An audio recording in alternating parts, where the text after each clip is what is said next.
Mister Singh productions ते गुरबानी कीर्तन ढाडी वारा कथा कविश्री वारा लाइव कीर्तन देखण लई हुणे सबसक्राइब करो अते बैल दी घंटी वजाउणा ना भुलना।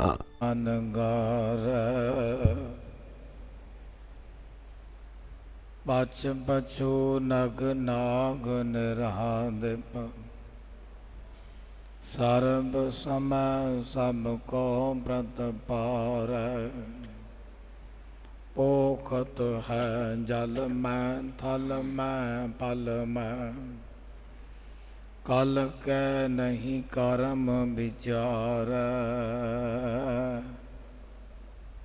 दीन दयाल दया निध दुख देखत है पर देत नहार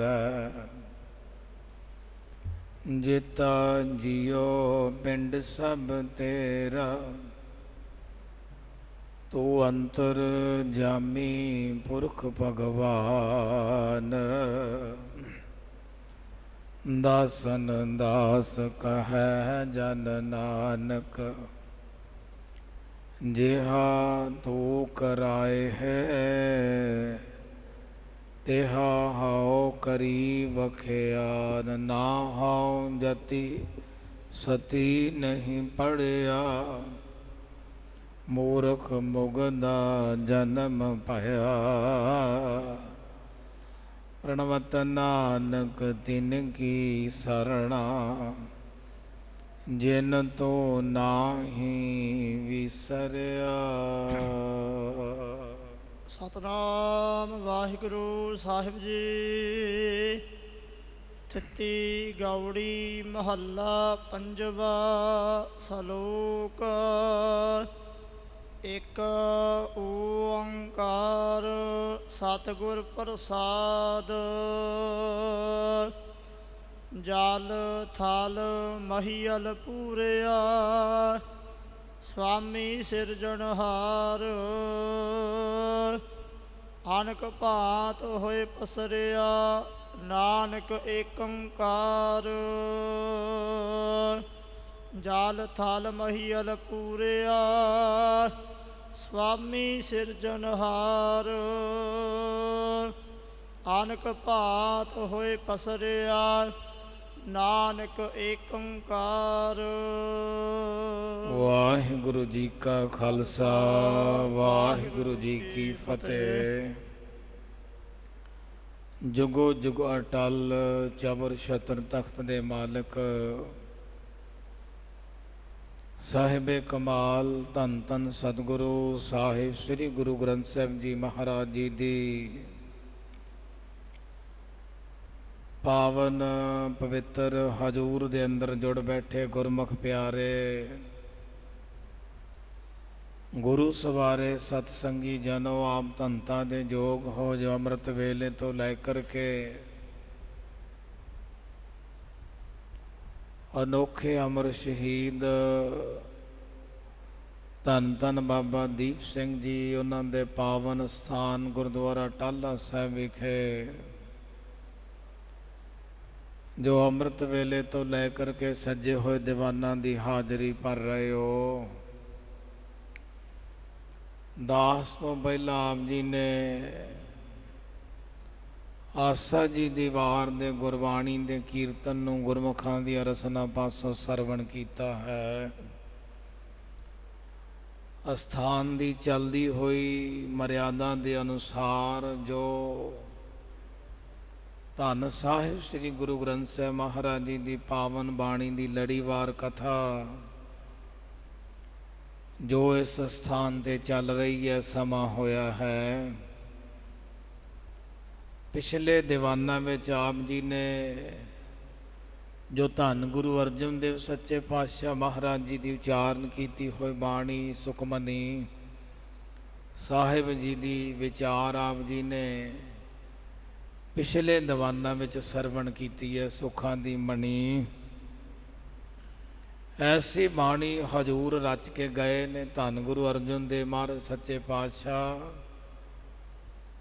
जीव मात्र 24 घंटिया 24,000 साह लैंदा है ਤੇ 24,000 ਸਾਹ ਨੂੰ ਸਫਲ ਕਰਨ ਵਾਲੀ ਇਹ ਬਾਣੀ ਧੰਨ ਗੁਰੂ ਅਰਜਨ ਦੇਵ ਮਹਾਰਾਜ ਨੇ ਇਹ ਬਾਣੀ ਰਚੀ ਹੈ। 16 ਅਸ਼ਟਪਦੀਆਂ ਹਜੂਰ ਨੇ ਰਾਮਸਰ ਸਰੋਵਰ ਦੇ ਕੰਢੇ ਤੇ ਬਹਿ ਕੇ ਸੁਖਮਨੀ ਸਾਹਿਬ ਦੀਆਂ ਰਚੀਆਂ ਸਨ। ਜਦੋਂ ਹਜੂਰ ਧੰਨ ਗੁਰੂ ਨਾਨਕ ਦੇਵ ਮਹਾਰਾਜ ਦੇ ਵੱਡੇ ਸਪੁੱਤਰ ਬਾਬਾ ਸ੍ਰੀ ਚੰਦ ਜੀ ਮਹਾਰਾਜ ਉਹਨਾਂ ਨੂੰ ਮਿਲਣ ਵਾਸਤੇ ਬਾਠ ਪਿੰਡ ਦੀ ਧਰਤੀ ਜੋ ਪਠਾਨਕੋਟ ਦੇ ਨੇੜੇ ਹੈ, ਉਸ ਸਥਾਨ ਪਰ ਬਾਬਾ ਸ੍ਰੀ ਚੰਦ ਨੂੰ ਮਿਲਣ ਵਾਸਤੇ ਗਏ ਸੀ। ਬਾਬਾ ਜੀ ਚੌਂਕੜੇ ਵਿੱਚ ਸਮਾਧੀ ਵਿੱਚ ਲੀਨ ਸੀ ਤੇ ਚੌਂਕੜਾ ਨਹੀਂ ਖੁੱਲਿਆ। ਹਜੂਰ ਉੱਥੇ 5 ਮਹੀਨੇ ਤੇ 12 ਦਿਨ ਧੰਨ ਗੁਰੂ ਅਰਜਨ ਦੇਵ ਮਹਾਰਾਜ ਉੱਥੇ ਰਹੇ ਨੇ। 5 ਮਹੀਨੇ 12 ਦਿਨ ਬਾਅਦ ਬਾਬਾ ਸ੍ਰੀ ਚੰਦ ਦਾ ਚੌਂਕੜਾ ਖੁੱਲ੍ਹਦਾ ਤੇ ਹਜੂਰ ਨੂੰ ਮਿਲਦੇ ਨੇ। ਧੰਨ ਗੁਰੂ ਅਰਜਨ ਦੇਵ ਮਹਾਰਾਜ ਕੁਝ ਮਾਇਆ ਬਾਬਾ ਸ੍ਰੀ ਚੰਦ ਦੇ ਸਮਕਸ਼ ਭੇਟ ਕਰਦੇ ਨੇ ਤੇ ਬਾਬਾ ਸ੍ਰੀ ਚੰਦ ਨੂੰ ਬਾਣੀ ਸਰਵਣ ਕਰਾਉਂਦੇ ਨੇ। ਮਹਾਰਾਜ ਬਾਣੀ ਲਿਖੀ ਹੈ, 16 ਅਸ਼ਟਪਦੀਆਂ ਇਹਦੀਆਂ ਲਿਖੀਆਂ ਨੇ, 16 ਸ਼ਲੋਕ ਨੇ। ਤੇ ਬਾਬਾ ਸ੍ਰੀ ਚੰਦ ਬਾਣੀ ਨੂੰ ਸਰਵਣ ਕਰਕੇ ਕਹਿੰਦੇ ਵੀ ਬਾਣੀ ਬੜੀ ਆਨੰਦ ਦੇਣ ਵਾਲੀ ਹੈ, ਤੁਸੀਂ ਹੋਰ ਕਿਰਪਾ ਕਰੋ ਇਹਦੀਆਂ 24 ਸ਼ਲੋਕ ਤੇ 24 ਅਸ਼ਟਪਦੀਆਂ ਸੰਪੂਰਨ ਕਰੋ। ਤੇ ਧੰਨ ਗੁਰੂ ਅਰਜਨ ਦੇਵ ਮਹਾਰਾਜ ਕਹਿੰਦੇ ਵੀ ਮਹਾਰਾਜ ਅੱਗੇ ਬਾਣੀ ਚੱਲੀ ਨਹੀਂ। ਬਾਬਾ ਸ੍ਰੀ ਚੰਦ ਕਹਿੰਦੇ ਵੀ ਮਹਾਰਾਜ ਸਾਨੂੰ ਤੇ ਹੁਕਮ ਨਹੀਂ ਹੈ ਬਾਣੀ ਰਚਨ ਦਾ, ਤੁਹਾਨੂੰ ਹੁਕਮ ਹੈ ਤੁਸੀਂ ਰਚ ਸਕਦੇ ਹੋ। ਫਿਰ ਬਾਬਾ ਸ੍ਰੀ ਚੰਦ ਨੇ ਜਿਹੜਾ 17ਵਾਂ ਸ਼ਲੋਕ ਤੁਸੀਂ ਬਾਣੀ ਵਿੱਚ ਪੜ੍ਹਦੇ ਹੋ, ਆਦ ਸੱਚ ਜੁਗਾਦ ਦੇ ਸੱਚ ਹੈ ਭੇ ਸੱਚ, ਭੀ ਦੀ ਥਾਂ ਤੇ ਭੇ 2 ਵਾਰ ਲਿਖ ਕੇ ਬਾਬਾ ਸ੍ਰੀ ਚੰਦ ਨੇ ਸ਼ਲੋਕ ਉਚਾਰਨ ਕੀਤਾ ਹੈ। ਉਸ ਸ਼ਲੋਕ ਉਚਾਰਨ ਕਰਨ ਉਪਰੰਤ ਧੰਨ ਗੁਰੂ ਅਰਜਨ ਦੇਵ ਮਹਾਰਾਜ ਸੱਚੇ ਪਾਤਸ਼ਾਹ ਨੇ 8 ਅਸ਼ਟਪਦੀਆਂ ਜਿਹੜੀਆਂ ਫਿਰ ਹੋਰ ਸੁਖਮਨੀ ਸਾਹਿਬ ਦੀਆਂ ਰਚੀਆਂ ਨੇ ਔਰ ਰਚ ਕੇ ਇਸ ਬਾਣੀ ਨੂੰ ਸੰਪੂਰਨ ਕੀਤਾ ਹੈ। ਤੇ ਅੱਜ ਜਿਹੜੀ ਬਾਣੀ ਦੀ ਆਪਾਂ ਵਿਚਾਰ ਕਰ ਰਹੇ ਥਿੱਤੀ ਗੌੜੀ ਮਹੱਲਾ 5ਵਾਂ, ਜਿਹੜਾ ਇਹ ਗੌੜੀ ਰਾਗ ਆਰੰਭ ਹੋਇਆ ਹੈ ਨਾ, ਇਹ ਹਿੰਦੁਸਤਾਨ ਦੇ ਗੀਤਾਂ ਦੇ ਘਰਾਣਿਆਂ ਦੇ ਵਿੱਚੋਂ 3 ਨੰਬਰ ਦਾ ਗੌੜੀ ਗੀਤ ਵੀ ਆਉਂਦਾ ਹੈ। ਵੈਸੇ ਵਿਦਵਾਨਾਂ ਨੇ ਗੌੜੀ 9 ਪ੍ਰਕਾਰ ਦੀ, 11 ਪ੍ਰਕਾਰ ਦੀ, 12 ਪ੍ਰਕਾਰ ਦੀ, ਪਰ ਸੰਪਰਦਾਈ ਵਿਦਵਾਨਾਂ ਮਹਾਂਪੁਰਖਾਂ ਨੇ 13 ਪ੍ਰਕਾਰ ਦੀ ਗੌੜੀ ਲਿਖੀ ਹੈ। 13 ਪ੍ਰਕਾਰ ਦਾ ਗੌੜੀ ਰਾਗ ਧੰਨ ਗੁਰੂ ਗ੍ਰੰਥ ਸਾਹਿਬ ਮਹਾਰਾਜ ਵਿੱਚ ਆਉਂਦਾ ਹੈ। ਕੋਈ ਵੀ ਰਾਗ ਹੈ ਜਿਹੜਾ ਹੈ ਨਾ ਇੰਨੇ ਪ੍ਰਕਾਰ ਦਾ ਗੁਰੂ ਗ੍ਰੰਥ ਸਾਹਿਬ ਮਹਾਰਾਜ ਵਿੱਚ ਨਹੀਂ ਆਉਂਦਾ। ਤੇ ਇਹ ਸ੍ਰੀ ਰਾਗ ਦੀ ਪਤਨੀ ਹੈ, ਘਰ ਵਾਲੀ ਹੈ।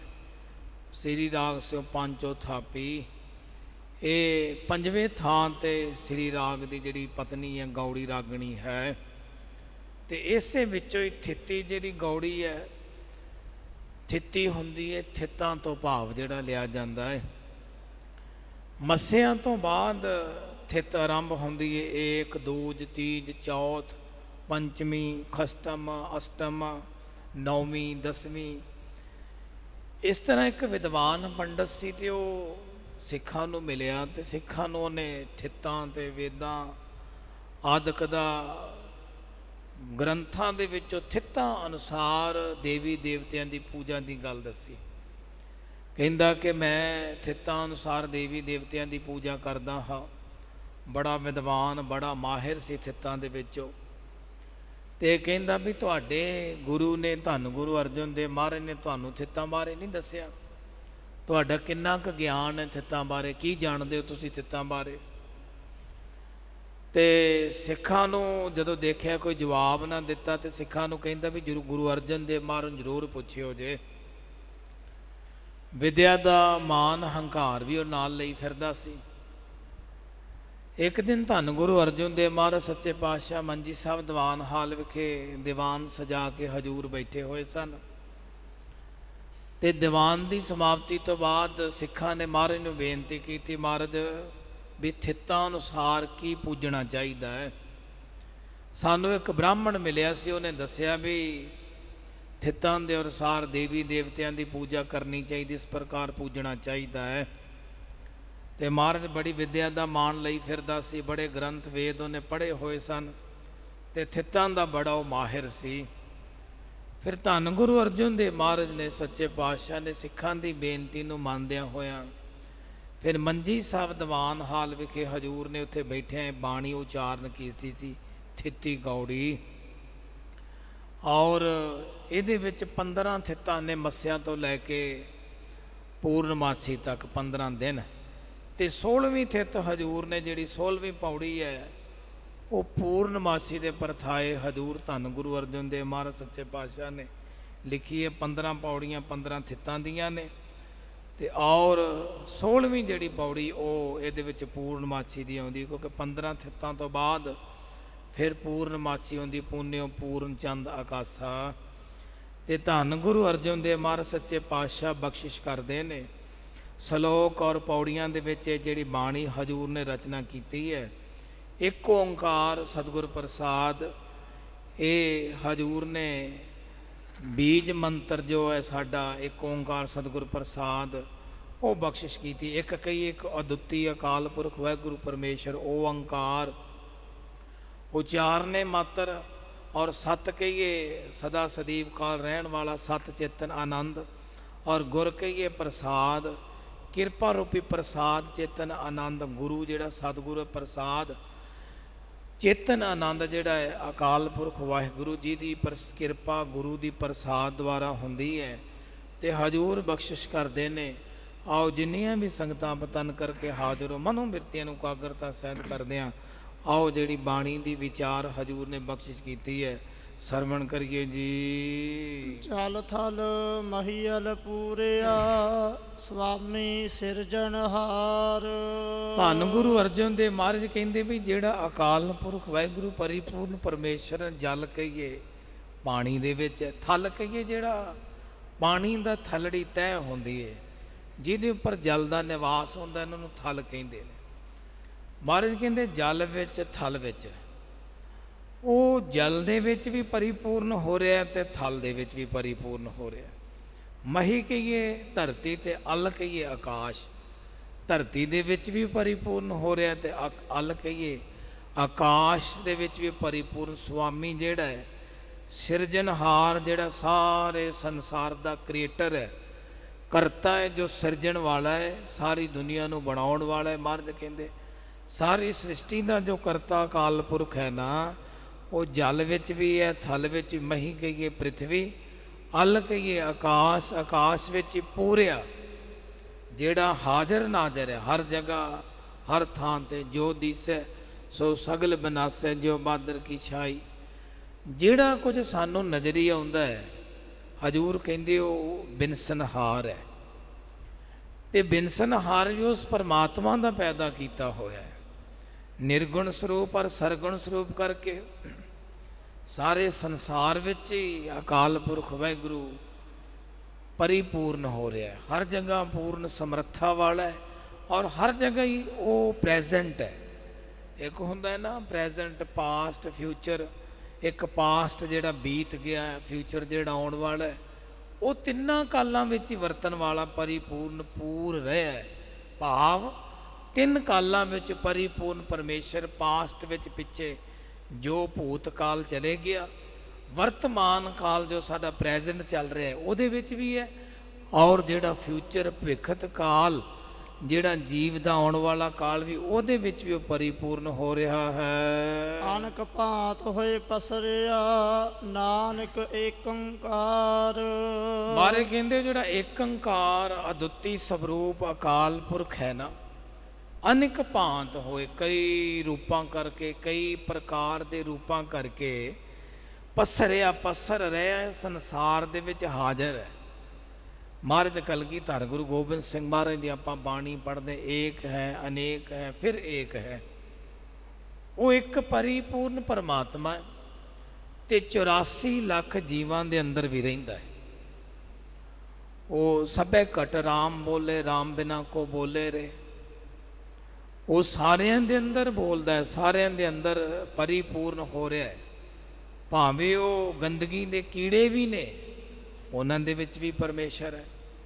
ਜੀਵਾਂ ਦੇ ਅੰਦਰ ਵੀ ਹੈ, ਬਨਸਪਤੀ ਅੰਦਰ ਵੀ ਹੈ। 84 ਲੱਖ ਜਿੰਨਾ ਵੀ ਖੇਲਖਾਨਾ ਹੈ ਨਾ, 84 ਲੱਖ ਜੂਨਾਂ ਦਾ, ਸਾਰਿਆਂ ਦੇ ਵਿੱਚ ਕਈ ਰੂਪਾਂ ਕਰਕੇ ਪਸਰਿਆ ਹੋਇਆ ਹੈ।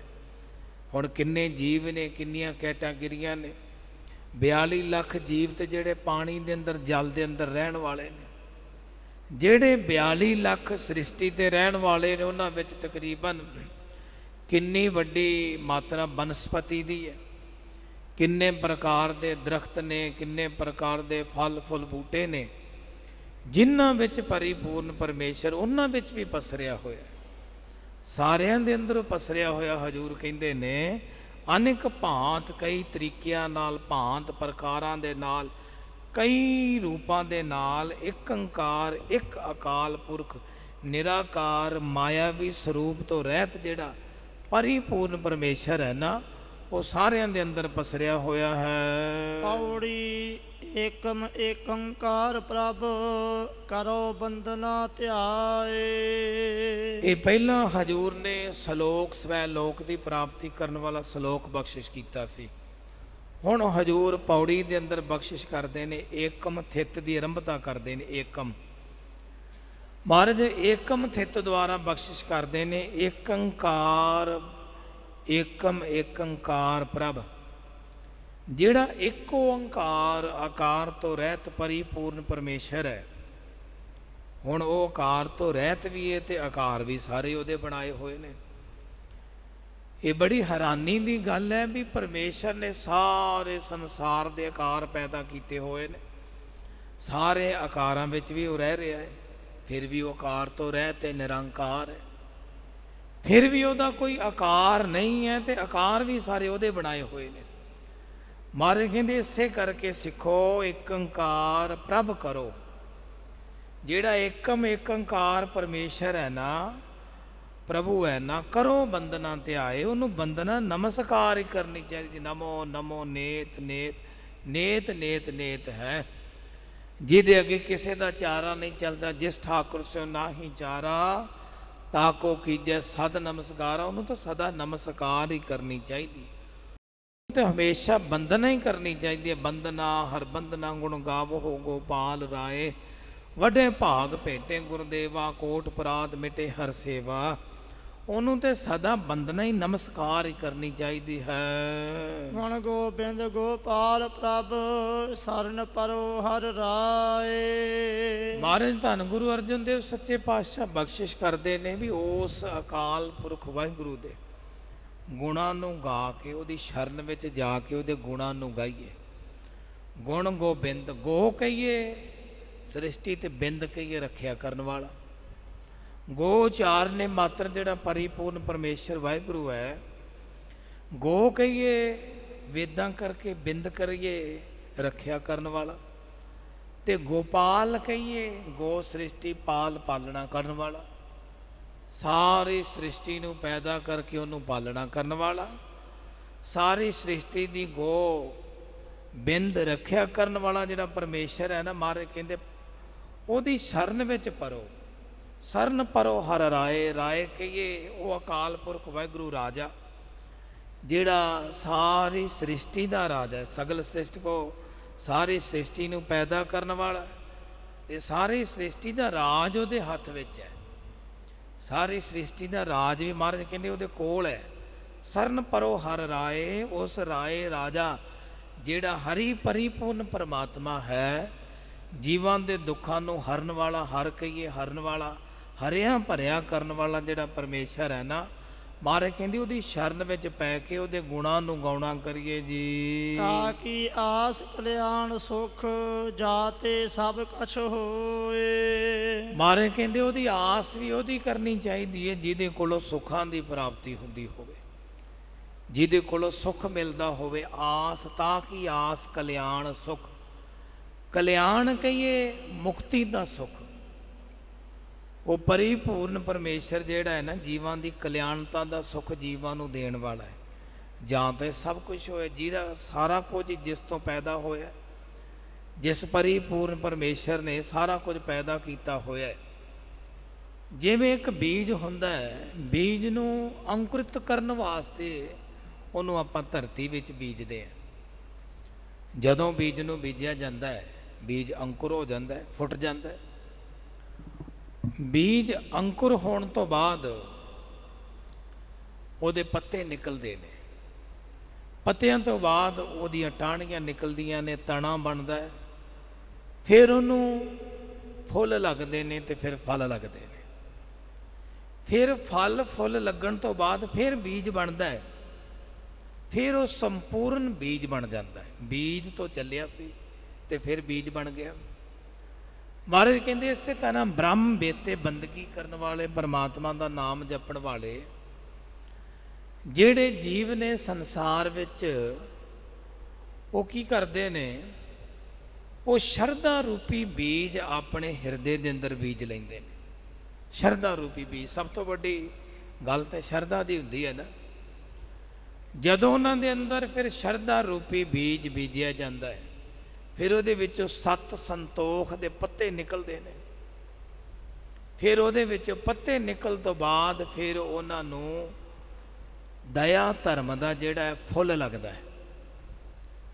ਫਿਰ ਦਇਆ ਧਰਮ ਤੋਂ ਬਾਅਦ, ਇਸ ਫੁੱਲ ਲੱਗਣ ਤੋਂ ਬਾਅਦ ਫਿਰ ਬ੍ਰਹਮ ਗਿਆਨ ਰੂਪੀ ਉਹਨਾਂ ਨੂੰ ਫਲ ਲੱਗ ਜਾਂਦਾ ਹੈ। ਫਿਰ ਬ੍ਰਹਮ ਗਿਆਨ ਰੂਪੀ ਫਲ ਦੇ ਵਿੱਚ ਉਹ ਬੀਜ ਰੂਪ ਬਣ ਜਾਂਦੇ ਨੇ ਸੰਸਾਰ ਦੇ ਅੰਦਰ। ਚੱਲੇ ਬੀਜ ਤੋਂ ਹੀ ਸੀ, ਤੇ ਅਖੀਰ ਜਿਹੜੀ ਸਮਾਪਤੀ ਉਹ ਬੀਜ ਤੇ ਹੀ ਹੋਣੀ ਹੈ। ਮਾਰੇ ਕਹਿੰਦੇ ਉਹ ਜਿਹੜੇ ਜੀਵ ਹੈ ਨਾ, ਉਹਨਾਂ ਦੀ ਕਲਿਆਣ ਹੋ ਜਾਂਦੀ ਤੇ ਸੰਸਾਰ ਦੇ ਅੰਦਰ ਉਹ ਕਲਿਆਣਕਾਰੀ ਬਣ ਜਾਂਦੇ ਨੇ। ਉਹਨਾਂ ਦੀ ਆਪਣੀ ਕਲਿਆਣ ਤੇ ਹੁੰਦੀ ਹੈ। ਪਰਮਾਤਮਾ ਦਾ ਨਾਮ ਜਪ ਕੇ ਬੰਦਗੀ ਕਰਕੇ, ਮਹਾਰਾਜ ਦਾ ਬਚਨ ਹੈ, ਭਾਗ ਚੜੇ ਹਰ ਸੰਤ ਤੁਮਾਰੇ, ਜਿਨ ਘਰ ਤਨ ਹਰ ਨਾਮਾ ਪ੍ਰਵਾਨ ਗਣੀ ਸੇਈ ਆਏ, ਸਫਲ ਤਿਨਾ ਕੇ ਕੰਮ। ਮਹਾਰਾਜ ਦਾ ਇੱਕ ਬਚਨ ਆਉਂਦਾ ਹੈ, ਰਾਤ ਕਾਰਨ ਧਨ ਸੰਚੀਏ ਭਲਕੇ ਚੱਲਣ ਹੋਏ। ਜ਼ਿੰਦਗੀ ਰੂਪੀ ਸਾਨੂੰ ਰਾਤ ਮਿਲੀ ਹੈ, ਤੇ ਇਸ ਰਾਤ ਦੇ ਵਿੱਚ ਅਸੀਂ 2 ਪ੍ਰਕਾਰ ਦਾ ਧਨ ਇਕੱਠਾ ਕਰ ਰਹੇ ਹਾਂ। ਇੱਕ ਹੈ ਨਾਮ ਦਾ ਧਨ, ਇੱਕ ਦੁਨੀਆ ਦੇ ਪਦਾਰਥਾਂ ਦਾ ਧਨ। ਤੇ ਜਾਣ ਵਾਲਾ ਕਿਹੜਾ ਹੈ? ਜਿਹੜਾ ਸਾਨੂੰ ਨਜ਼ਰ ਨਹੀਂ ਆਉਂਦਾ। ਵੇਖੋ, ਨਾਮ ਧਨ ਕਿਸੇ ਨੂੰ ਨਜ਼ਰ ਨਹੀਂ ਆਉਂਦਾ, ਪਰ ਨਾਲ ਉਹਨੇ ਜਾਣਾ ਜੋ ਦਿਸਦਾ ਨਹੀਂ ਹੈ, ਜੋ ਨਜ਼ਰ ਨਹੀਂ ਆਉਂਦਾ। ਨਾਲ ਉਹਨੇ ਨਹੀਂ ਜਾਣਾ ਜੋ ਸਾਡੀ ਦ੍ਰਿਸ਼ਟੀ ਵਿੱਚ ਹੈ। ਜੋ ਦਿਸੇ, ਜੋ ਸਾਨੂੰ ਦਿਸਦਾ, ਉਹ ਖਤਮ ਹੋਣ ਵਾਲਾ ਹੈ। ਦ੍ਰਿਸ਼ਟਮਾਨ ਹੈ ਸਗਲ ਮਥੇਨਾ, ਮਿਥਿਆ ਹੋਇਆ ਹੈ ਜਿਹੜਾ ਸਾਡੀ ਦ੍ਰਿਸ਼ਟੀ ਵਿੱਚ ਆ ਰਿਹਾ ਹੈ ਨਾ। ਇਹ ਮਹਾਰਾਜ ਕਹਿੰਦੇ ਸਾਰਾ ਕੁਝ ਹੀ ਮਿਥਿਆ ਹੋਇਆ ਹੈ। ਤੇ ਨਾਲ ਕੀ ਜਾਵੇਗਾ? ਜੋ ਸਾਨੂੰ ਨਜ਼ਰ ਨਹੀਂ ਆਉਂਦਾ।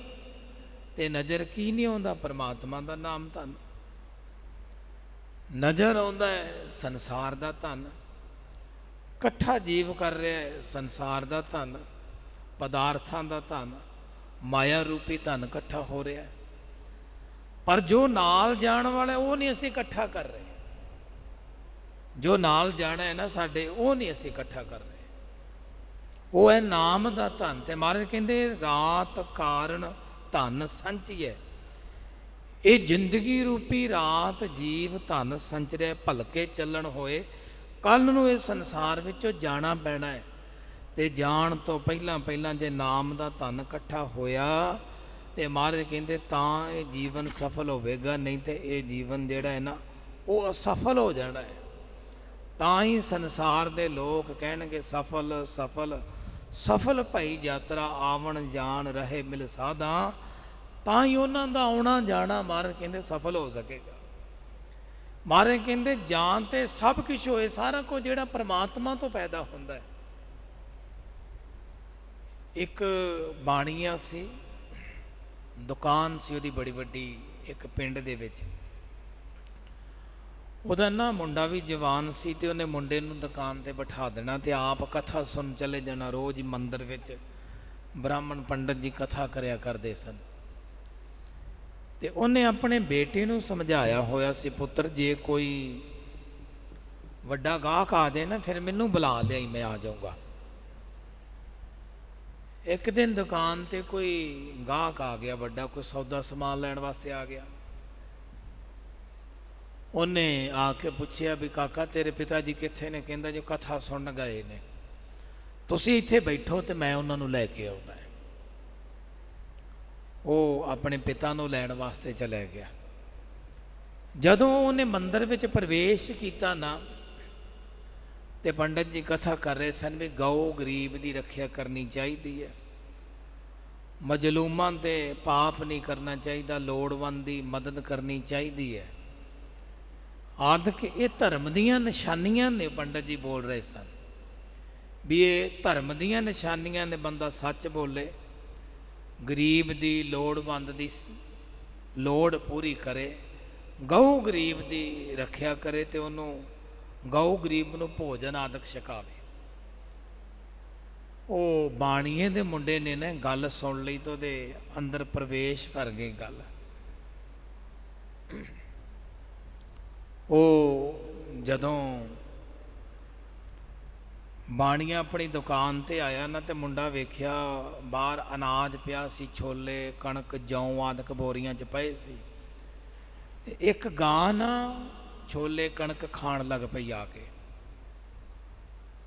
ਉਹਨੇ ਹੁਣ ਕਥਾ 'ਚ ਸੁਣਿਆ ਸੀ ਵੀ ਗਊ ਗਰੀਬ ਤੇ ਹੱਥ ਨਹੀਂ ਚੁੱਕਣਾ, ਡੰਡਾ ਨਹੀਂ ਚੁੱਕਣਾ, ਜ਼ੁਲਮ ਨਹੀਂ ਕਰਨਾ। ਉਹਨੇ ਹੁਣ ਕੁਝ ਨਹੀਂ ਕਿਹਾ ਤੇ ਚੁੱਪ ਕਰਕੇ ਦੁਕਾਨ 'ਚ ਬਹਿ ਗਿਆ, ਤੇ ਗਾਂ ਚੁੱਪ ਕਰਕੇ ਕਣਕ ਖਾਈ ਗਈ। ਇੰਨੀ ਦੇਰ ਨੂੰ ਬਾਣੀਆ ਆ ਗਿਆ, ਤੇ ਬਾਣੀਆ ਆਪਣੇ ਪੁੱਤਰ ਨੂੰ ਕਹਿੰਦਾ ਵੀ ਤੂੰ ਵੇਖ ਨਹੀਂ ਰਿਹਾ, ਅੰਨਾ ਹੋ ਗਿਆ ਵੀ ਗਾਂ ਬਾਹਰ ਕਣਕ ਛੋਲੇ ਜੌਂ ਖਾ ਰਹੀ ਹੈ, ਤੂੰ ਰੋਕ ਕਿਉਂ ਨਹੀਂ ਰਿਹਾ? ਉਹ ਕਹਿੰਦਾ ਪਿਤਾ ਜੀ ਅੱਜ ਮੈਂ ਕਥਾ 'ਚ ਸੁਣ ਕੇ ਆਇਆ ਸੀ ਵੀ ਗਊ ਗਰੀਬ ਦੀ ਰੱਖਿਆ ਕਰਨੀ ਚਾਹੀਦੀ, ਇਹਨਾਂ ਤੇ ਜ਼ੁਲਮ ਨਹੀਂ ਕਰਨਾ ਚਾਹੀਦਾ, ਖਾਣ ਦਿਓ, ਜੇ ਖਾਣ ਦੀ ਆਪੇ ਹਟ ਜਾਵੇਗੀ। ਉਹਨੇ 3-4 ਵਾਰ ਕਿਹਾ ਤੇ ਉਹ ਨਹੀਂ, ਉਹਦੇ ਆਖੇ ਲੱਗਿਆ, ਉਹਨੇ ਉਹਦੀ ਗੱਲ ਨਹੀਂ ਮੰਨੀ। ਅਖੀਰ ਨੂੰ ਬਾਣੀਏ ਨੇ ਡੰਡਾ ਫੜਿਆ ਤੇ 5-7 ਡੰਡੇ ਗਾਂ ਦੇ ਮਾਰੇ ਤੇ ਭਜਾਤਾ। ਹੁਣ ਉਹਨੇ ਇੱਕ ਦਿਨ ਕਥਾ ਸੁਣੀ ਹੈ, ਬਾਣੀਆ ਰੋਜ਼ ਸੁਣਦਾ ਸੀ। ਉਹਨੇ ਇੱਕ ਦਿਨ ਵਿੱਚ ਹੀ 2 ਗੱਲਾਂ ਆਪਣੇ ਹਿਰਦੇ 'ਚ ਵਸਾ ਲਈਆਂ, ਤੇ ਬਾਣੀਆ ਤੇ ਰੋਜ਼ ਹੀ ਜਾਂਦਾ ਸੀ ਨਾ। ਔਰ ਉਹ ਆਪਣੇ ਪੁੱਤਰ ਨੂੰ ਕਹਿੰਦਾ ਵੀ ਤੂੰ ਮੇਰੇ ਕੰਮ ਦਾ ਨਹੀਂ ਰਿਹਾ ਹੁਣ, ਕਿਉਂਕਿ ਤੂੰ ਮੇਰੀ ਗੱਲ ਨਹੀਂ ਮੰਨਦਾ, ਤੇ ਜਾ ਇੱਥੋਂ ਚਲਿਆ ਜਾ, ਮੈਂ ਤੈਨੂੰ ਬੇਦਖਲ ਕੀਤਾ, ਅੱਜ ਤੋਂ ਬਾਅਦ ਨਾ ਤੂੰ ਮੇਰਾ ਪੁੱਤਰ ਤੇ ਨਾ ਮੈਂ ਤੇਰਾ ਬਾਪ। ਹੁਣ ਉਹ ਮੁੰਡਾ ਸੀ, ਉਹਨੂੰ ਕਥਾ ਸੁਣੀ ਸੀ ਉਹਨੇ ਵੀ ਇਹ ਧਰਮ ਹੈ, ਤੇ ਧਰਮ ਕਮਾਉਣ ਵੇਲੇ ਦੁੱਖ ਤੇ ਬੰਦੇ ਨੂੰ ਆਉਂਦੇ ਹੀ ਨੇ। ਸਭ ਤੋਂ ਵੱਧ ਦੁੱਖ ਦੁਨੀਆ ਅੰਦਰ ਧਰਮੀ ਬੰਦੇ ਨੂੰ ਆਉਂਦਾ ਹੈ, ਜਿਹੜਾ ਬੰਦਾ ਧਰਮ ਦੇ ਰਸਤੇ ਤੇ ਚੱਲਦਾ ਹੈ। ਭਗਤ ਕਬੀਰ ਜੀ ਧਰਮ ਦੇ ਰਸਤੇ ਤੇ ਚੱਲੇ, ਤੇ ਸਮੇਂ ਦੀਆਂ ਸਰਕਾਰਾਂ ਨੇ ਭੁੱਖੇ ਸ਼ੇਰ ਦੇ ਅੱਗੇ ਸੁੱਟ ਦਿੱਤਾ, ਸ਼ਰਾਬੀ ਹਾਥੀ ਅੱਗੇ ਸੁੱਟ ਦਿੱਤਾ। ਜੇ ਉੱਥੇ ਵੀ ਪੇਸ਼ ਨਾ ਗਈ, ਫਿਰ ਜੰਜੀਰਾਂ ਨਾਲ ਬੰਨ੍ਹ ਕੇ ਗੰਗਾ ਨਦੀ ਵਿੱਚ ਸੁੱਟ ਦਿੱਤੀ। ਭਗਤ ਜੀ ਦਾ ਬਚਨ ਤੁਸੀਂ ਪੜ੍ਹਦੇ ਹੋ ਨਾ, ਗੰਗਾ ਕੀ ਲਹਿਰ ਮੇਰੀ ਟੁੱਟੀ ਜੰਜੀਰ, ਮ੍ਰਿਗਸ਼ਾਲਾ ਪਰ ਬੈਠੇ ਕਬੀਰ। ਛੋਟੇ ਛੋਟੇ ਸਾਹਿਬਜ਼ਾਦੇ ਨੇ, 7 ਤੇ 9 ਸਾਲ ਦੇ, ਧਰਮ ਕਮਾ ਰਹੇ ਹੈ ਨਾ, ਨੀਹਾਂ 'ਚ ਖੜ ਕੇ, ਨੀਹਾਂ 'ਚ ਖੜ ਕੇ ਧਰਮ ਕਮਾਇਆ ਹੈ। ਜਿਨ੍ਹਾਂ ਮਹਾਂਪੁਰਖਾਂ ਦੇ ਸਥਾਨ ਤੇ ਆਪਾਂ ਬੈਠੇ, ਸੀਸ ਤਲੀ ਤੇ ਧਰ ਕੇ ਧਰਮ ਕਮਾਇਆ ਹੈ। ਧਰਮ ਕਮਾਉਣਾ ਕੋਈ ਸੌਖੀ ਖੇਡ ਨਹੀਂ ਹੈ। ਮਹਾਰਾਜ ਦਾ ਬਚਨ ਆਉਂਦਾ, ਗੁਰੂ ਤੇਗ ਬਹਾਦਰ ਸੱਚੇ ਪਾਤਸ਼ਾਹ ਕਹਿੰਦੇ ਨੇ, ਜਨ ਨਾਨਕ ਇਹੋ ਖੇਲ ਕਟਨ ਹੈ, ਕਿਨਹੂ ਗੁਰਮੁਖ ਜਾਨਾ। ਇਹ ਬੜਾ ਕਠਨ ਖੇਲ ਹੈ, ਤੇ ਕੋਈ ਗੁਰਮੁਖ ਬੰਦਾ ਹੀ ਧਰਮੀ ਪੁਰਸ਼ ਬਣ ਸਕਦਾ ਹੈ। ਹੁਣ ਉਹ ਘਰੋਂ ਚਲੇ ਗਿਆ ਚੁੱਪ ਕਰਕੇ ਕਿ ਧਰਮ ਕਮਾਉਣਾ ਹੈ ਤੇ ਫਿਰ ਦੁੱਖ ਤੇ ਸਹਿਣੇ ਹੀ ਪੈਣਗੇ। ਉਹ ਪਿੰਡ ਤੋਂ ਬਾਹਰ ਜਾ ਰਿਹਾ, ਰਸਤੇ 'ਚ ਇੱਕ ਬਜ਼ੁਰਗ ਮਾਈ ਨੇ ਨਾ ਸਿਰ ਤੇ ਪੰਡ ਚੁੱਕੀ ਬੜੀ ਭਾਰੀ। ਉਹਨੇ ਬਜ਼ੁਰਗ ਮਾਈ ਨੂੰ ਆਖਿਆ, ਮਾਤਾ ਤੂੰ ਬਜ਼ੁਰਗ ਹੈ ਤੇ ਆ ਪੰਡ ਮੈਨੂੰ ਦੇ ਦੇ। ਉਹ ਕਹਿੰਦੀ, ਬੇਟਾ ਪਹਿਲਾਂ ਮੇਰੇ ਧਰਮ ਦਾ ਪੁੱਤਰ ਬਣ ਤੂੰ, ਫਿਰ ਮੈਂ ਪੰਡ ਤੈਨੂੰ ਚੁਕਾਵਾਂਗੀ। ਹੁਣ ਉਹਨੇ ਕਥਾ 'ਚ ਸੁਣਿਆ ਸੀ ਵੀ ਲੋੜਵੰਦ ਦੀ ਸੇਵਾ ਕਰਨੀ ਚਾਹੀਦੀ, ਮਦਦ ਕਰਨੀ ਚਾਹੀਦੀ ਹੈ। ਹੁਣ ਮਾਤਾ ਲੋੜਵੰਦ ਸੀ, ਬਜ਼ੁਰਗ ਸੀ, ਸਿਰ ਤੇ ਪੰਡ ਜਿਹੜੀ ਭਾਰੀ ਚੁੱਕੀ ਹੋਈ ਸੀ। ਕਹਿੰਦਾ, ਮਾਤਾ ਅੱਜ ਤੋਂ ਬਾਅਦ ਮੈਂ ਤੇਰਾ ਧਰਮ ਦਾ ਪੁੱਤਰ ਹੈ। ਮਾਤਾ ਨੇ ਆਪਣੀ ਪੰਡ ਉਹਦੇ ਸਿਰ ਤੇ ਰੱਖ ਦਿੱਤੀ। ਤੁਰੇ ਜਾ ਰਹੇ ਨੇ, ਰਸਤੇ 'ਚ ਇੱਕ ਸੱਪ ਸੀ, ਇੱਛਾਧਾਰੀ ਸੱਪ, ਤੇ ਉਹ ਇੱਕ ਡੱਡੂ ਨੂੰ ਉਹਨੇ ਮੂੰਹ 'ਚ ਪਾਇਆ ਤੇ ਖਾਣ ਲੱਗਾ। ਹੁਣ ਉਹਨੇ ਵੇਖਿਆ ਤੇ ਉਹਦੇ ਮਨ ਵਿੱਚ ਦਇਆ ਆ ਗਈ, ਤੇ ਉਹਨੇ ਕਿਸੇ ਨਾ ਕਿਸੇ ਤਰੀਕੇ ਸੱਪ ਦੇ ਮੂੰਹ ਵਿੱਚੋਂ ਡੱਡੂ ਨੂੰ ਛੁਡਾ ਲਿਆ। ਸੱਪ ਨੇ ਬੜੇ ਸਰਾਪ ਉਹਨੂੰ ਦਿੱਤੇ, ਛੁਡਾ ਲਿਆ, ਤੇ ਉਹਨੇ ਫਿਰ ਸੱਪ ਨੂੰ ਕੁਝ ਨਾ ਕੁਝ ਖਾਣ ਨੂੰ ਲਿਆ ਕੇ ਦਿੱਤਾ। ਉਹਨੇ ਆਖਿਆ ਵੀ ਤੂੰ ਫਿਕਰ ਨਾ ਕਰ, ਮੈਂ ਤੇਰੇ ਖਾਣ ਦਾ ਪ੍ਰਬੰਧ ਕਰਦਾ। ਉਹਦੇ ਵਾਸਤੇ ਕੁਝ ਨਾ ਕੁਝ ਖਾਣ ਨੂੰ ਦਿੱਤਾ ਤੇ ਸੱਪ ਖਾ ਕੇ ਪ੍ਰਸੰਨ ਹੋ ਗਿਆ।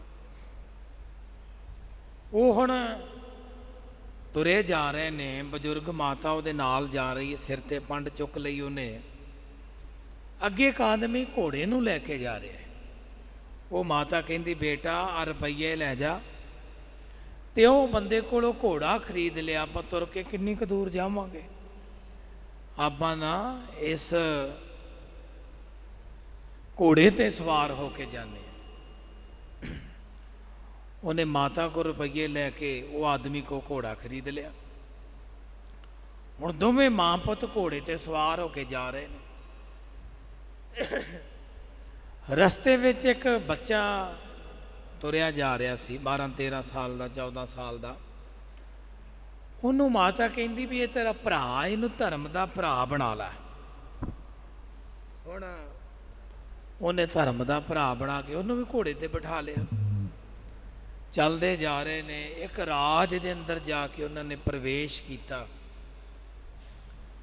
ਬੜੇ ਕੀਮਤੀ ਲਾਲ ਉਸ ਮਾਤਾ ਨੇ ਨਾ ਆਪਣੀ ਉਸ ਪੰਡ ਦੇ ਵਿੱਚੋਂ ਕੱਢ ਕੇ ਦੋਵਾਂ ਆਪਣੇ ਪੁੱਤਰਾਂ ਨੂੰ, ਜਿਹੜੇ ਉਹਨੇ ਪੁੱਤਰ ਧਰਮ ਦੇ ਬਣਾਏ ਸੀ, ਉਹਨਾਂ ਨੂੰ ਦਿੱਤੇ ਵੀ ਜਾਓ ਲੈ ਜਾਓ। ਤੇ ਰਾਜੇ ਨੂੰ ਦੇ ਕੇ ਨਾ, ਲਾਲ ਰਾਜਾ ਇਹਨਾਂ ਦਾ ਕਦਰਦਾਨ ਹੈ, ਤੇ ਤੁਸੀਂ ਲਾਲ ਦੇ ਕੇ ਮਾਇਆ ਲੈ ਕੇ ਆਓ।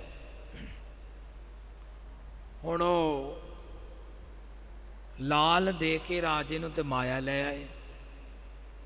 ਉਸ ਪੈਸਿਆਂ ਦੇ ਨਾਲ ਬੜੀ ਸੁੰਦਰ ਹਵੇਲੀ ਉਸ ਮਾਤਾ ਨੇ ਬਣਾ ਕੇ ਉਹਦੇ ਵਿੱਚ ਆਪਣੇ ਦੋਵੇਂ ਪੁੱਤਰਾਂ ਦੇ ਨਾਲ ਰਹਿਣਾ ਸ਼ੁਰੂ ਕਰ ਦਿੱਤਾ। ਤੇ ਦੋਵੇਂ ਹੁਣ ਵਪਾਰੀ ਬਣ ਗਏ ਨੇ, ਵਪਾਰ ਕਰਦੇ ਨੇ, ਰਾਜੇ ਦੇ ਨਾਲ ਬੜਾ ਬਹਿਣ ਉੱਠਣ ਹੈ।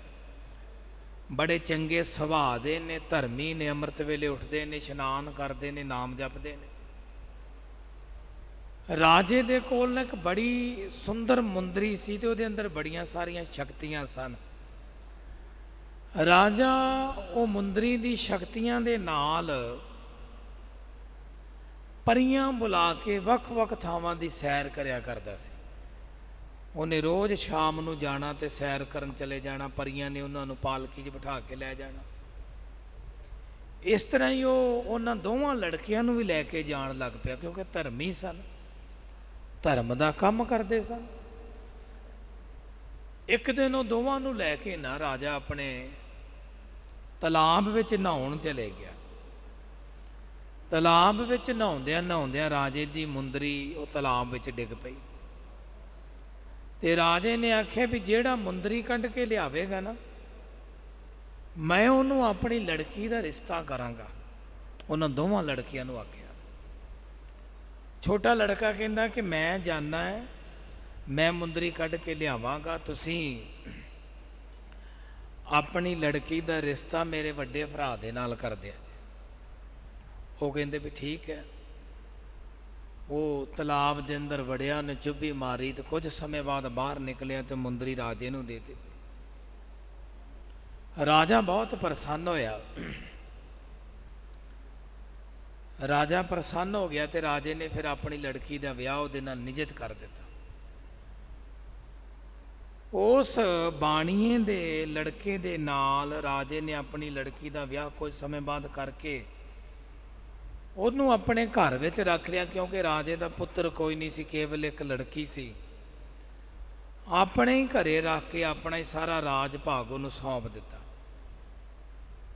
ਹੁਣ ਬੜੇ ਪ੍ਰੇਮ ਨਾਲ, ਪਰਮਾਤਮਾ ਦੇ ਭੈ ਦੇ ਨਾਲ ਉਹ ਬਾਣੀਏ ਦੇ ਲੜਕਾ ਜਿਹੜਾ ਹੈ ਨਾ, ਉਹ ਰਾਜ ਕਰਦਾ ਹੈ। ਤੇ ਜਦੋਂ ਬੜਾ ਵਧੀਆ ਰਾਜ ਭਾਗ ਚੱਲਣ ਲੱਗ ਪਿਆ ਤੇ ਜਿਹੜੀ ਉਹਨਾਂ ਦੀ ਧਰਮ ਦੀ ਮਾਂ ਸੀ ਨਾ, ਉਹ ਹੁਣ ਉਹਨੂੰ ਕਹਿੰਦੀ ਵੀ ਚੱਲ ਪੁੱਤਰ ਸਾਨੂੰ ਛੱਡ ਕੇ ਆ, ਜਿੱਥੋਂ ਤੇਰੇ ਨਾਲ ਸਾਡਾ ਸਾਥ ਬਣਿਆ ਸੀ।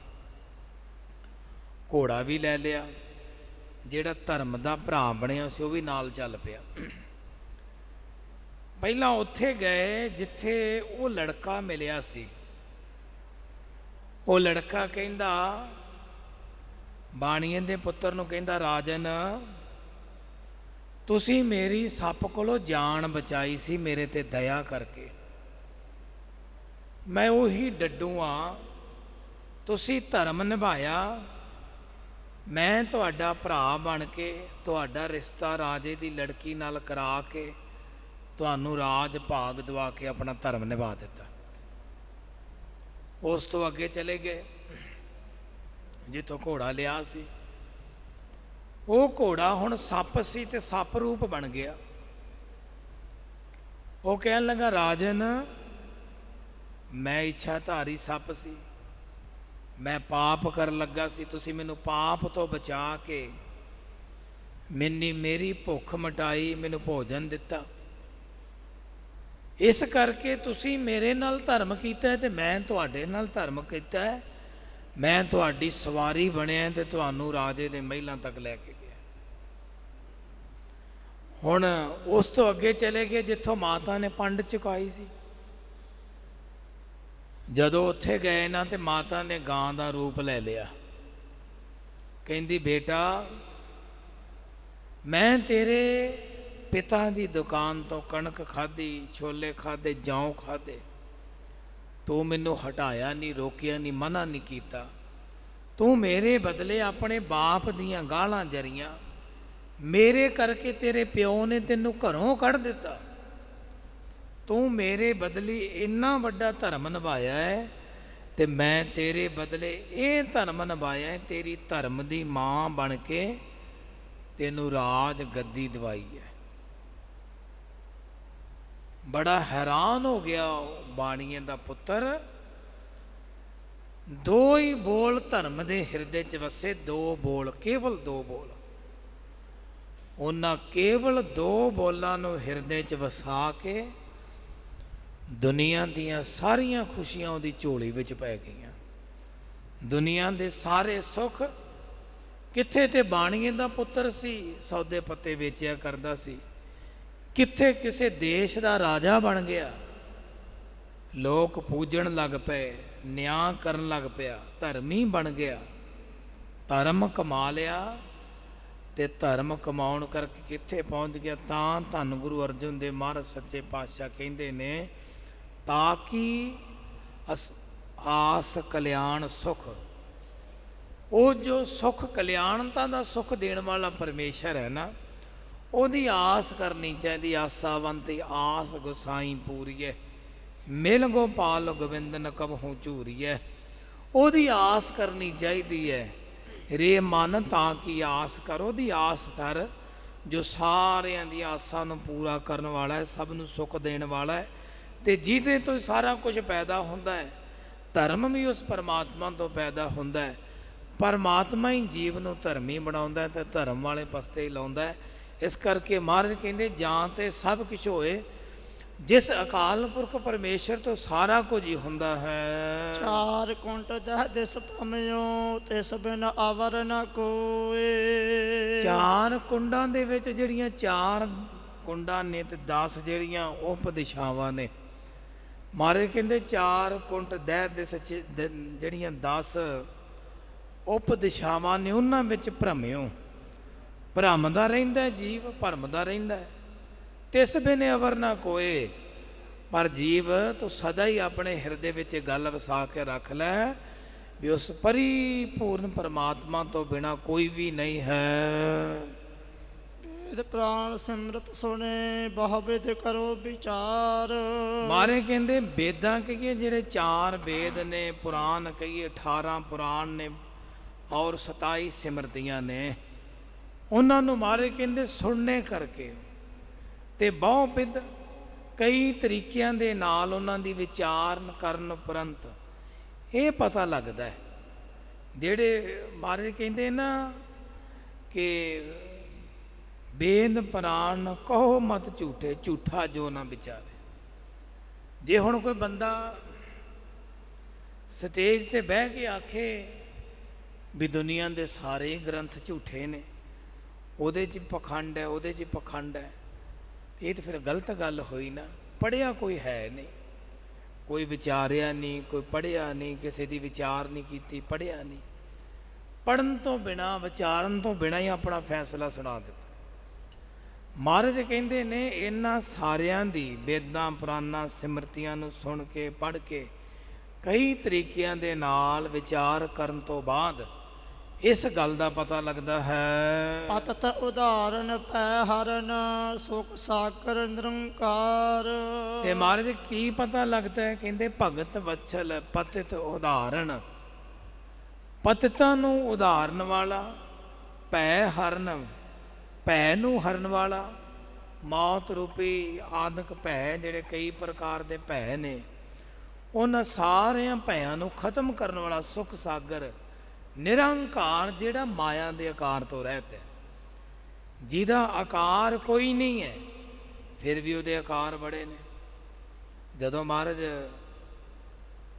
त्रिया देश राज दे अंदर गए सी ना, मध्य प्रदेश जिन्होंने अजकल आपां कहने हैं, पहली धर्म यात्रा ते गुरु नानक देव महाराज जदों संगला दीप के राजे शिवनाभ नूं उपदेश दे के वापस आ रहे सी, ते रस्ते च कौडा राक्ष रहिंदा सी, तो उधार करना सी महाराज ने। वो जीवां नूं ना तेल के कड़ाहे विच भुन के खा जांदा सी, उबाल के। ते उत्थे किते नेड़े जे आके ना 11 कोह ते महाराज बह के गुरु नानक साहब, भाई बाला जी, भाई मरदाना जी, ते मरदाने की सुरत महाराज ने बदल दी। मरदाना कहंदा महाराज मैं बड़ा उदास है, तो मेरा दिल नहीं लगता, मैं घरे जाना है। महाराज कहते मरदानिया वेख तेनों किन्नी सैर कराई, किन्ने थावां ते तेनों लैके गए, किन्ना घुमाया फिराया, तू घरे की करना है? भाई बाले ने समझाया भी वेखो निरंकार स्वरूप गुरु नानक साहब महाराज ने, इन्हां दे नाल रहो, सारे सुख इन्हां दे चरनां विच ने, लोक दे परलोक दे। वो कहंदा नहीं मैं तो घरे जाना ही जाना है। महाराज तो ना अख पका के भज गया। महाराज ने उन्होंने आख्या भी सी भी अगे एक बला रहिंदी है, बच के जाई। हुण जदों कौडे राक्ष दे कोलों लंघिया तो कौडे ने फड़ लिया, फड़ के मरदाने नूं बन लिया, बन के ते तेल का कड़ाहा तपाउणा शुरू कर दिता। और मरदाना पछता रहा भी मैं महाराज की आग्या नहीं लई, तां मेरे नाल भाणा वापर गया। हुण बेनतियां करदा है महाराज नूं, महाराज आके मैनूं बचाओ, इहदे कोलों छड़ा दो, मैं अगे तो नहीं भुल करांगा इस तरह की। महाराज भाई बाले नूं कहंदे बालिया मरदाने नूं कौडे राक्ष ने फड़ लिया, तो हुण खाण की तैयारी करन लगा है। ते बाला कहंदा महाराज ने तुहाडा वचन नहीं मन्निया, फिर इस तरह ही होना सी, हुण रहण दी आपां नूं बचाउणा नहीं। महाराज कहंदे बालिया साडे बिरध नूं लाज आवेगी, साडे नाल रहिंदा है, कदों तो साडे नाल चल रहा है, नहीं बचाउण ते उहनूं जाना ही जाना है। हजूर उत्थे जा पहुंचे। भाई मरदाने नूं गुरु नानक साहब दिस रहे ने, ते उहनूं कौडे नूं नहीं दिसदे। मरदाना मनो मनी खुश हो गया भी महाराज आ गए, हुण कोई डर नहीं। महाराज ने जदों अपना स्वरूप प्रगट किया ना, तो कौडे नूं कहंदे भी कौडिया छेती कर, इहनूं मरदाने नूं कड़ाहे च सुੱਟ ते खा। कौडा अपना नां सुन के बड़ा हैरान होया, कहंदा भी मेरा नां किवें जाणदे ने, मैं तो इन्हां नूं जाणदा नहीं। कौडे कोल ना एक शीशा सी, तो उन्हें शीशा गुरु नानक साहब दे अगे रख दिता लिया के। उस शीशे विच महाराज दा स्वरूप नहीं सी दिसदा, ते महाराज दे चरनां 'च डिग पिया। महाराज कहंदे भी ये तू शीशा रखिया की कारण है? वो कहंदा जी ये शीशे दे विच मैनूं पता लग जांदा है बंदे दा भी ये बंदा कौन है। कहंदा तुहाडा स्वरूप इस शीशे विच नहीं आउंदा, तुसीं निरंकार दा स्वरूप शरीर लैके दुनिया ते आए हो। तुहाडा चेहरा, तुहाडा शक्ल स्वरूप इस शीशे विच नहीं दिसदा, तुसीं परमात्मा दा स्वरूप इत्थे लैके आए हो, ते किरपा करके मैनूं बख्श दिओ। महाराज कहंदे निरंकार वो निराकार स्वरूप जिहदा माया का कोई स्वरूप नहीं हुंदा, ਉਹ ਪਰਿਪੂਰਨ ਪਰਮੇਸ਼ਰ ਮਹਾਰਾਜ ਕਹਿੰਦੇ ਐ ਸਾਰਿਆਂ ਨੂੰ ਪਤਤਾ ਨੂੰ ਆਧਾਰਨ ਵਾਲਾ ਹੈ, ਉਹਦਾ ਨਾਮ ਤੇ ਭੈ ਨੂੰ ਖਤਮ ਕਰਨ ਵਾਲਾ, ਨਿਰਭਉ ਜਪੈ ਸਗਲ ਭਉ ਮਿਟੇ, ਪ੍ਰਭ ਕਿਰਪਾ ਤੇ ਪ੍ਰਾਣੀ ਛੁਟੈ, ਉਹ ਸਾਰਿਆਂ ਨੂੰ ਛੁਡਾਉਣ ਵਾਲਾ ਹੈ, ਸਾਰਿਆਂ ਤਾਈਂ ਕਿਰਪਾ ਕਰਨ ਵਾਲਾ ਹੈ। ਦਾਤਾ ਭੁਗਤਾ ਦੇਨਹਾਰ ਤਿਸ ਬਿਨ ਅਵਰ ਨ ਜਾਏ। ਮਹਾਰਾਜ ਕਹਿੰਦੇ ਉਹ ਦਾਤਾਂ ਦੇਣ ਵਾਲਾ ਵੀ ਹੈ ਤੇ ਭੁਗਤਾਂ ਦਾਤਾਂ ਨੂੰ ਭੋਗਣ ਵਾਲਾ ਵੀ ਹੈ। ਉਹ ਆਪ ਹੀ ਜੀਵਾਂ ਨੂੰ ਦਾਤਾਂ ਦਿੰਦਾ ਹੈ, ਆਪ ਹੀ ਜੀਵਾਂ ਵਿੱਚ ਵਸ ਕਰਕੇ ਦਾਤਾਂ ਨੂੰ ਭੁਗਤਦਾ ਹੈ, ਭੋਗ ਲਾਉਂਦਾ ਹੈ। ਤੇ ਮਹਾਰਾਜ ਕਹਿੰਦੇ ਦੇਨਹਾਰ ਦੇਣ ਵਾਲਾ ਤਿਸ ਬਿਨ ਅਵਰ ਨਾ ਜਾਏ, ਉਹਦੇ ਤੋਂ ਬਿਨਾਂ ਕਿਹਦੇ ਕੋਲ ਜਾਈਏ, ਕਿਸ ਜਗ੍ਹਾ ਤੇ ਜਾਈਏ।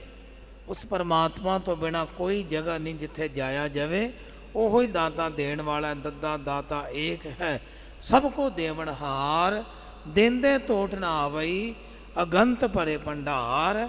ਉਹ ਅਗੰਤ ਭੰਡਾਰਾਂ ਦਾ ਮਾਲਕ ਪਰਿਪੂਰਨ ਪਰਮੇਸ਼ਰ ਹੈ, ਜੀਵਾਂ ਨੂੰ ਦਾਤਾਂ ਦਿੰਦਾ ਹੈ ਤੇ ਜੀਵਾਂ ਦੇ ਵਿੱਚ ਵਸ ਕਰਕੇ ਉਹਨਾਂ ਦਾਤਾਂ ਨੂੰ ਭੋਗਣ ਵਾਲਾ ਵੀ ਹੈ। ਜੋ ਚਾਹੇ ਸੋਈ ਮਿਲੈ ਨਾਨਕ ਹਰਿ ਗੁਣ ਗਾਏ। ਤੇ ਮਹਾਰਾਜ ਕਹਿੰਦੇ ਜੋ ਚਾਹੇ, ਜੋ ਚਾਹੀਏ, ਜੋ ਜੀਵ ਦੀ ਇੱਛਾ ਹੁੰਦੀ ਹੈ ਨਾ, ਉਸ ਪਰਿਪੂਰਨ ਪਰਮੇਸ਼ਰ ਦੇ ਚਰਨਾਂ ਵਿੱਚੋਂ ਜੀਵ ਦੀ ਜਿਹੜੀ ਇੱਛਾ ਹੈ ਉਹ ਪੂਰੀ ਹੁੰਦੀ। ਜੋ ਚਾਹੇ ਸੋਈ ਮਿਲੈ ਨਾਨਕ ਹਰਿ ਗੁਣ ਗਾਏ। ਜਿਹੜੇ ਉਹਦੇ ਗੁਣਾਂ ਨੂੰ ਗਾਉਂਦੇ ਹਨ, ਮਹਾਰਾਜ ਕਹਿੰਦੇ ਗੁਣਾਂ ਨੂੰ ਗਾਉਣ ਕਰਕੇ ਪਰਮਾਤਮਾ ਦੇ, ਵੇਖੋ ਸੰਸਾਰ ਵਿੱਚ ਕੋਈ ਬੰਦਾ ਸੰਸਾਰੀ ਬੰਦੇ ਦੇ ਗੁਣ ਗਾਵੇ ਨਾ, ਹੁਣ ਗੁਣ ਗਾਉਣ ਦੀ ਰੁੱਤ ਆ ਗਈ, ਤੁਹਾਨੂੰ ਪਤਾ ਹੀ ਹੈ, ਇਲੈਕਸ਼ਨ ਆ ਗਿਆ ਤੇ ਹੁਣ ਬੰਦਿਆਂ ਨੇ ਬੰਦਿਆਂ ਦੇ ਗੁਣ ਗਾਉਣੇ ਨੇ, ਤੁਹਾਨੂੰ ਪਿੰਡਾਂ ਜਾ ਕੇ ਸੁਣਾਉਣੇ ਨੇ ਵੀ ਇਹਦੇ ਆਹ ਗੁਣ ਨੇ, ਇਹਦੀ ਆਹ ਕੁਆਲਿਟੀ ਹੈ।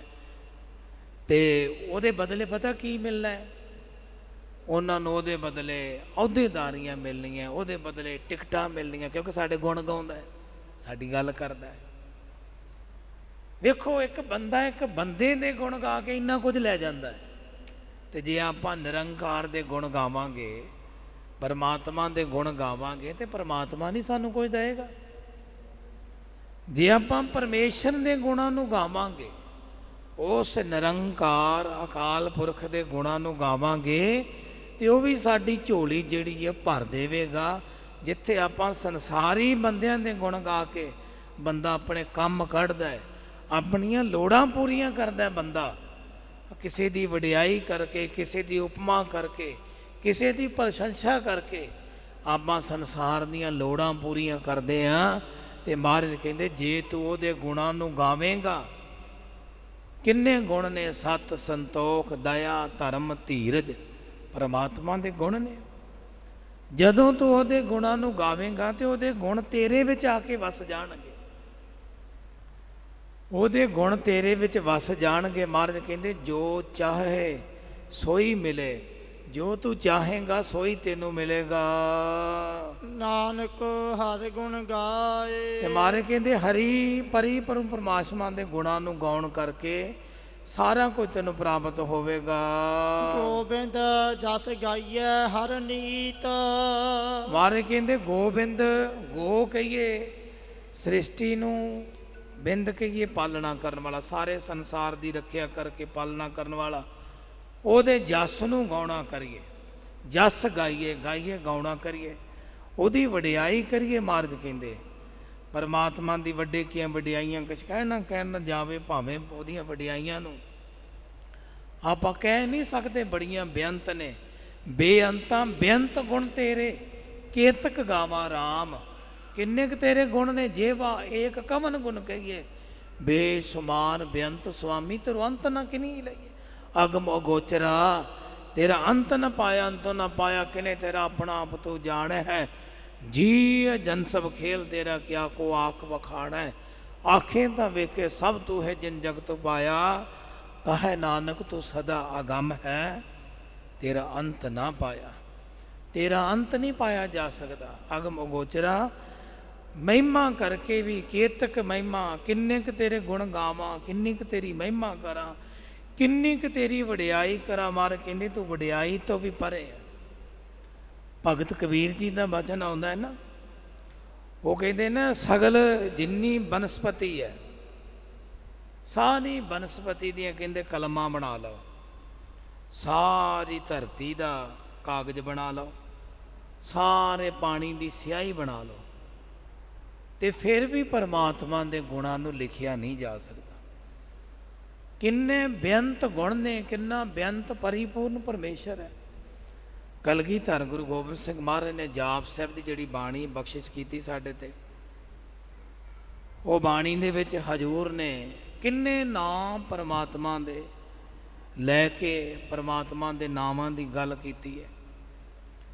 ਤੇ ਸ਼ੇਖ ਨਾਗ ਤੇਰਾ ਮਰਮ ਨਾ ਜਾਣਾ, 1000 ਮੂੰਹ ਸ਼ੇਖ ਨਾਗ ਦਾ ਹੈ, ਤੇ ਰੋਜ਼ ਹੀ 1000 ਫਨ ਦੁਆਰਾ ਨਵੇਂ ਨਵੇਂ ਨਾਮ ਪਰਮਾਤਮਾ ਦੇ ਲੈ ਕੇ ਪਰਮਾਤਮਾ ਦੀ ਵਡਿਆਈ ਕਰਦਾ ਹੈ, ਮਹਿਮਾ ਕਰਦਾ ਹੈ। ਫਿਰ ਵੀ ਉਹ ਨਹੀਂ, ਉਹ ਫਿਰ ਵੀ ਅੰਤੋਂ ਵੀ ਨਹੀਂ ਪਾ ਸਕਿਆ। ਇਸ ਕਰਕੇ ਪਰਮਾਤਮਾ ਦੀ ਜਿਹੜੀ ਮਹਿਮਾ ਵਡਿਆਈ ਸ਼ੋਭਾ ਹੈ ਨਾ, ਮਹਾਰਾਜ ਕਹਿੰਦੇ ਉਹਨੂੰ ਹੀ ਗਾਉਣਾ ਕਰੀਏ, ਹਰ ਨੀਤ ਨਿਤਾ ਪ੍ਰਤੀ ਉਹਨੂੰ ਗਾਉਣਾ ਕਰੀਏ ਜੀ। ਮਿਲ ਭਜੀਐ ਸਾਧ ਸੰਗ ਮੇਰੇ ਮੀਤ। ਮਾਰੇ ਕਹਿੰਦੇ ਮਿਲ ਭਜੀਏ, ਕਿੱਥੇ ਜਾ ਕੇ ਭਜੀਏ? ਭਜੀਏ ਭਾਵ ਜਪੀਏ, ਜਪਣਾ ਕਰੀਏ, ਕਿੱਥੇ ਜਾ ਕੇ ਜਪੀਏ? ਸਾਧੂਆਂ ਦੀ ਸੰਗਤ ਵਿੱਚ। ਸਾਧ ਸੰਗ ਮੇਰੇ ਮੀਤ, ਮੇਰੇ ਮਿੱਤਰਾ ਸਾਧੂਆਂ ਦੀ ਸੰਗ ਵਿੱਚ ਜਾ, ਸਾਧੂਆਂ ਦੀ ਸੰਗਤ ਵਿੱਚ ਜਾ ਕੇ ਪਰਮਾਤਮਾ ਦੇ ਨਾਮ ਨੂੰ ਜਪਣਾ ਕਰ। ਜਿਹੜੇ ਤੇਰੇ ਮਿੱਤਰ ਨੇ ਸਾਧੂ ਜਨ, ਆਪਾਂ ਅੱਜ ਹੁਣ ਮਹੀਨਾ ਚੜ੍ਹਿਆ, ਅੱਸੂ ਦਾ ਮਹੀਨਾ ਚੜ੍ਹਿਆ, ਮਹਾਰਾਜ ਕਹਿੰਦੇ ਅੱਸੁਨ ਪ੍ਰੇਮ ਉਮਾਹੜਾ ਕਿਉਂ ਮਿਲੀ ਹਰ ਜਾਏ, ਮਨ ਤਨ ਪਿਆਰ ਦਰਸ਼ਨ ਘਣੀ ਕੋਈ ਆਣ ਮਿਲਾਵੇ ਮਾਏ, ਸੰਤ ਸਹਾਈ ਪ੍ਰੇਮ ਕੇ ਹੁਣ ਤਿਨਕੇ ਲਾਗਾ ਪਾਏ। ਹੁਣ ਸਾਧੂ ਤੇ ਮਹਾਰਾਜ ਨੇ ਮੋਹਰ ਲਾਈ ਹੈ, ਸੰਤ ਸਹਾਈ, ਉਹ ਸਹਾਇਤਾ ਕਰਨ ਵਾਲੇ ਨੇ ਸੰਤ। ਸਾਧੂ ਜੀਵ ਦੀ ਸਹਾਇਤਾ ਵਾਲੇ ਨੇ, ਸੰਤ ਸਹਾਈ ਪ੍ਰੇਮ ਦੇ ਹਉ ਤਿਨਕਾ ਲਾਗੇ ਪਾਏ। ਮਾਰੇ ਕਹਿੰਦੇ ਉਹਨਾਂ ਦੇ ਚਰਨਾਂ ਵਿੱਚ ਲੱਗਣਾ ਕਰੋ, ਉਹਨਾਂ ਦੇ ਚਰਨਾਂ ਵਿੱਚ ਜਾ ਕੇ ਪਰਮਾਤਮਾ ਦਾ ਨਾਮ ਜਪਣਾ ਕਰੀਏ ਨਿਤਾ ਪ੍ਰਤੀ। ਉਹਨਾਂ ਦੀ ਸੰਗਤ ਕਰਕੇ ਮਾਰੇ ਕਹਿੰਦੇ ਉਹਨਾਂ ਦੇ ਨਾਮ ਨੂੰ, ਅਕਾਲ ਪੁਰਖ ਵਾਹਿਗੁਰੂ ਪਰਿਪੂਰਨ ਪਰਮੇਸ਼ਰ ਦੇ ਨਾਮ ਨੂੰ ਜਪਣਾ ਕਰੀਏ। ਸੋ ਮੈਂ ਗੁਰਬਾਣੀ ਆਧਾਰ ਹੈ, ਗੁਰਬਾਣੀ ਲਾਗ ਰਹਾਓ। ਜੀਵਨ ਨੂੰ ਗੁਰਬਾਣੀ ਦਾ ਆਧਾਰ ਬਣਾ ਕੇ ਗੁਰਬਾਣੀ ਅਨੁਸਾਰ ਜੀਵਨ ਨੂੰ ਜਿਉਣਾ ਕਰੀਏ। ਸੋ ਅਮਰ ਸ਼ਹੀਦ ਬਾਬਾ ਦੀਪ ਸਿੰਘ ਜੀ ਉਹਨਾਂ ਦੇ ਪਾਵਨ ਸਥਾਨ ਗੁਰਦੁਆਰਾ ਟਾਹਲਾ ਸਾਹਿਬ ਵਿਖੇ ਜੋ ਨਿਤਮ ਪ੍ਰਤੀ ਸ਼ਬਦ ਦੀ ਵਿਚਾਰ ਚੱਲਦੀ ਹੈ, ਅੱਜ ਥਿੱਤੀ ਗੌੜੀ ਦੀ ਜਿਹੜੀ ਵਿਚਾਰ ਆਰੰਭ ਹੋਈ ਸੀ, ਦਾਸ ਨੇ ਜਿੰਨੀ ਕੁ ਮੱਤ ਬੁੱਧ ਸਤਿਗੁਰ ਨੇ ਬਖਸ਼ਿਸ਼ ਕੀਤੀ ਹੈ ਉਹਦੇ ਅਨੁਸਾਰ ਵਿਚਾਰ ਆਮ ਜੀ ਦੇ ਸਮਕਸ਼ ਰੱਖੀ ਹੈ। ਵਿਚਾਰਾਂ ਕਰਦਿਆਂ ਵੀ ਬੇਅੰਤ ਬੋਲਾਂ ਹੋਣੀਆਂ ਸੁਭਾਵਕ ਨੇ, ਗੁਰੂ ਸਾਹਿਬ ਬਖਸ਼ਣਯੋਗ ਨੇ। ਸੋ ਬਹੁਤ ਬਹੁਤ ਧੰਨਵਾਦ ਹੈ। ਇੱਥੋਂ ਦੇ ਮੁੱਖ ਸੇਵਾਦਾਰ ਸਤਿਕਾਰਯੋਗ ਸ੍ਰੀਮਾਨ ਸੰਤ ਬਾਬਾ ਦਰਸ਼ਨ ਸਿੰਘ ਜੀ ਮਹਾਂਪੁਰਖ ਲੰਬੇ ਸਮੇਂ ਤੋਂ ਇਸ ਸਥਾਨ ਦੀ ਸੇਵਾ ਨਿਭਾ ਰਹੇ ਨੇ, ਜਿਨ੍ਹਾਂ ਨੇ ਬੜੀ ਵੱਡੀ ਕਿਰਪਾ ਕੀਤੀ ਹੈ, ਦਾਸਾਂ ਨੂੰ ਇੱਥੇ ਹਾਜ਼ਰੀ ਭਰਨ ਦਾ ਸਮਾਂ ਬਖਸ਼ਿਸ਼ ਕੀਤਾ ਹੈ। ਭਾਈ ਸਰਬਜੀਤ ਸਿੰਘ ਜੀ, ਹੋਰ ਵੀ ਗੁਰਮੁਖ ਪਿਆਰੇ ਜਿਹੜੇ ਸਥਾਨ ਦੇ ਮੁੱਖ ਕਥਾਕਾਰ ਨੇ, ਉਹਨਾਂ ਦਾ ਵੀ ਸਮੁੱਚੇ ਪ੍ਰਬੰਧਕਾਂ ਦਾ ਦਾਸ ਦਿਲ ਦੀਆਂ ਗਹਿਰਾਈਆਂ ਤੋਂ ਧੰਨਵਾਦ ਕਰਦਾ ਹੈ। ਸਤਿਗੁਰ ਕਿਰਪਾ ਕਰਨ, ਕੀਤੀ ਹੋਈ ਵਿਚਾਰ ਤੁਹਾਡੇ ਹਿਰਦੇ ਵਿੱਚ ਵਸ ਜਾਵੇ। ਇੰਨੀਆਂ ਕੁ ਬੇਨਤੀਆਂ ਦਾਸ ਦੀਆਂ ਪ੍ਰਵਾਨ ਕਰਨਾ। ਆਓ ਅਖੀਰਲੇ ਬੰਦ ਪੜ੍ਹ ਕੇ ਸਮਾਪਤੀ ਕਰੀਏ ਜੀ। ਗੋਬਿੰਦ ਜਸ ਗਾਈਐ ਹਰ ਨੀਤ, ਮਿਲ ਭਜੀਐ ਸਾਧ ਸੰਗ ਮੇਰੇ ਮੀਤ। ਵਾਹਿਗੁਰੂ ਜੀ ਕਾ ਖਾਲਸਾ, ਵਾਹਿਗੁਰੂ ਜੀ ਕੀ ਫਤਿਹ।